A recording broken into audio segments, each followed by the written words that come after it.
The tragedy at Bateman's Bay, none of the victims were wearing life jackets. A Sydney police officer whose brother was shot dead by detectives says he's considering his future in the force. Zach Elkis is angry he still hasn't been offered any counselling 4 days after the fatal confrontation.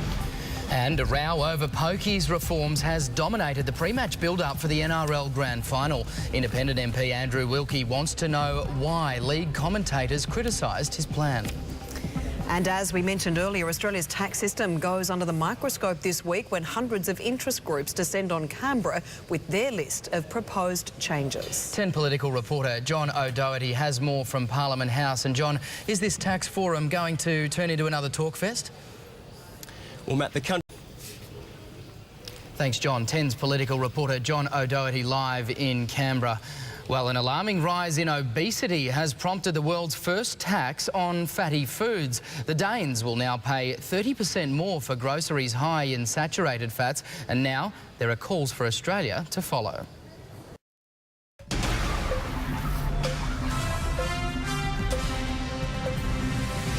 Tonight's headlines. A row over pokies reforms has dominated the pre-match build-up for the NRL Grand Final. Independent MP Andrew Wilkie wants to know why league commentators criticised his plan.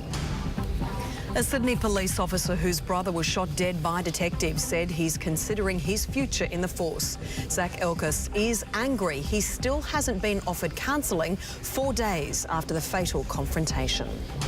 And a New South Wales community is struggling to come to terms with the deaths of 4 members of the one family. A 10-year-old girl drowned along with her 2 grandparents when their boat capsized off Bateman's Bay. The body of the girl's uncle hasn't been found. Well, tax reform tops the agenda in the week ahead in politics, and joining us now to debate the issue is Trade Minister Craig Emerson in our Canberra studio and Shadow Environment Minister Greg Hunt in Melbourne. Thanks so much, both of you, for joining us tonight. Evening, Tasha. Minister Emerson, if I can start with you. Many may say there's great disillusionment in our community with politicians, and there's a push for politicians to have their wages increased. The average wage in Australia is about $64,000. There's speculation... Righto, Tasha. Thank you.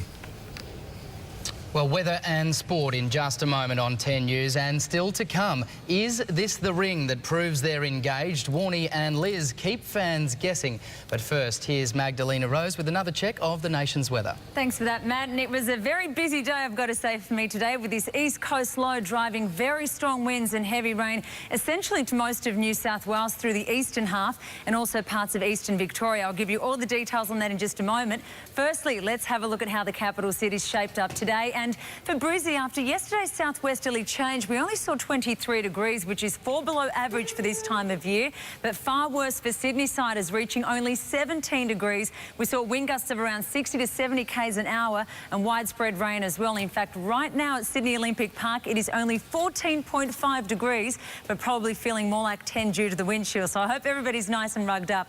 Further south, very calm conditions for Hobart, Melbourne and Adelaide, reaching 18 degrees, 23 for Perth, and beautiful weather up north. Lots of sunshine up in Darwin and Broome.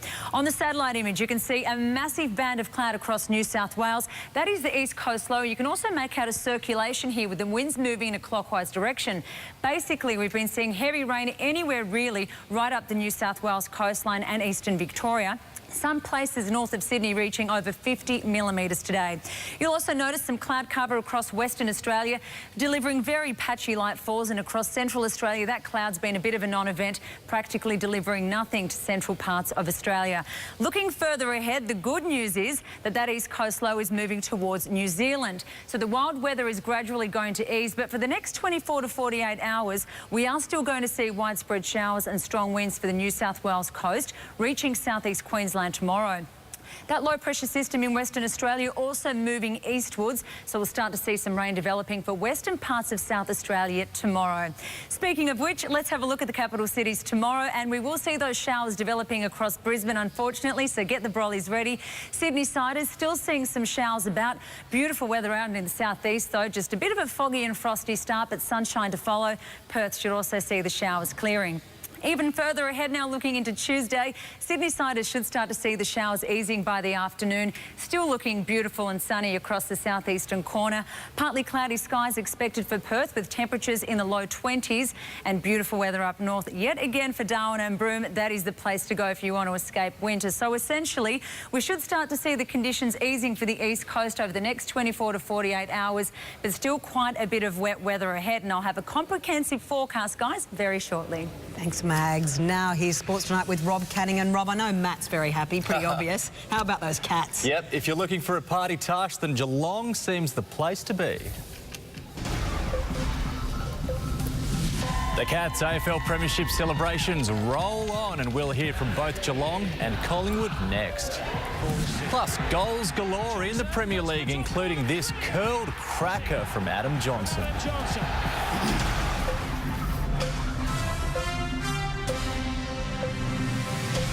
With George Negus.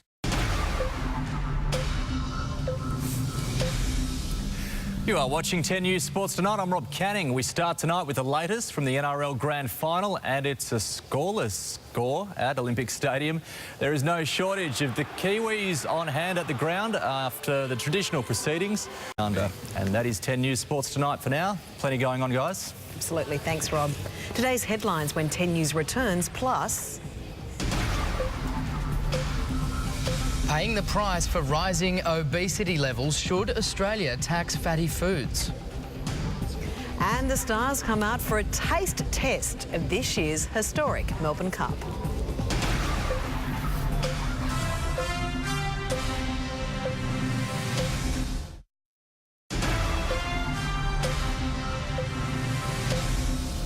Up to 700 people have been arrested during a rally in New York. Demonstrators took over the streets of the financial district, angry at the state of the US economy.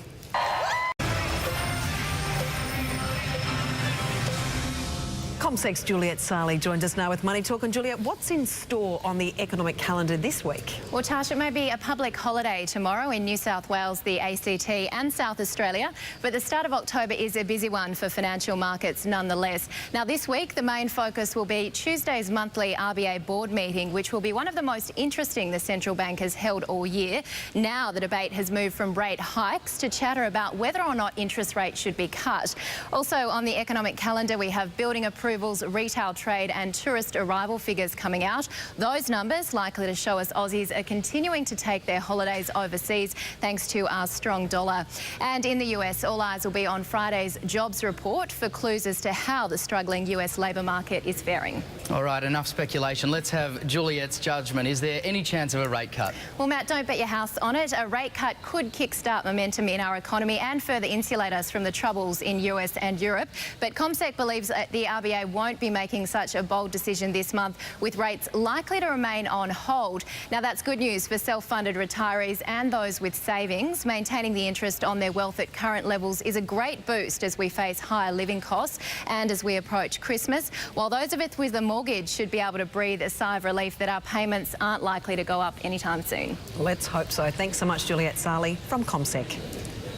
NATO forces have made another breakthrough in the war against terror, capturing a senior commander of the Haqqani network. Haji Mali Khan was arrested along with his deputy and bodyguard in an eastern province of Afghanistan. Khan is a revered elder of the Haqqani network, which has close links to the Taliban. The group was behind several recent attacks in Kabul, including last month's ambush on the US Embassy and NATO headquarters.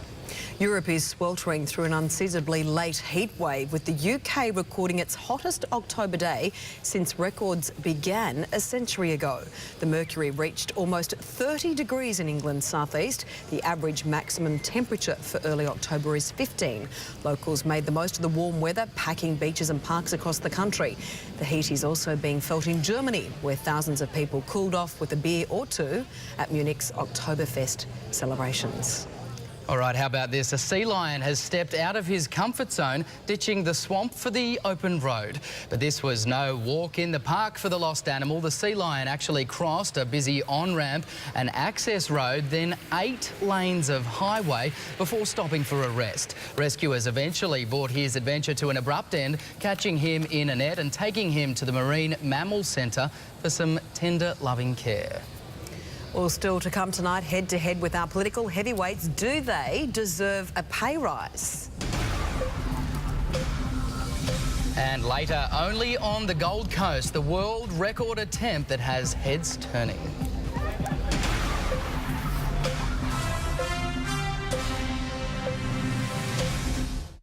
Sarah Michelle Gellar plays twins.